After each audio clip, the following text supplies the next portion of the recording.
ఎక్కడి నుంచి వచ్చారు? బొడ్డువానిపాలెం, బాపట్ల జిల్లా. ఇప్పుడు చంద్రబాబు రోజుకు ఒక మాట పెట్టాడు, కాంగ్రెస్ అన్నాడు, నిన్న బీజేపీతో పోతాడు, జనసేనతో పోతాడు. అందరూ కలిసి వస్తున్నారు, జగన్ ఏమో సింగిల్ గా ఉన్నారు. ఎలా అనిపిస్తుంది? ఎప్పుడైనా ఒక సింగిల్ ఉన్న వ్యక్తి మాటే నమ్మాలి. ఎంతమందితో కలిసి ఉన్నా, బీజేపీ వచ్చినా, చంద్రబాబు నాయుడు జనసేనాని కలుపుకున్నా, ఎంతమంది కుమ్మక్కైనా కానీ ఎప్పుడు జగన్ అనేది ఓడించలేరు.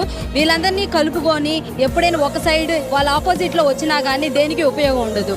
ఇంతమందితో కుమ్మక్క అవ్వడం అనేది వేస్ట్ పని. ఎప్పుడైనా సొంతంగా తన సదాశక్తితో రావటం అనేదే గొప్ప విషయం. అది జగన్ చేయగలడు, తనే గెలుస్తాడని మా నమ్మకం. ఇప్పుడు చూస్తున్న స్కూల్ గ్రామాల్లో డెవలప్మెంట్ జగన్ ఎలా చేశాడు, ఎలా అనిపిస్తుంది? మేము చదువుకున్నప్పుడైతే గవర్నమెంట్ స్కూల్స్ అనేవి వేస్ట్, అందరం ప్రైవేట్కి వెళ్ళాలనే ఆలోచన ఉండేది. ఇప్పుడు ప్రజెంట్ సిచ్యువేషన్ చూస్తుంటే మాత్రం చాలా మంది గవర్నమెంట్ సైడ్ వెళ్దామని ఆలోచిస్తున్నారు.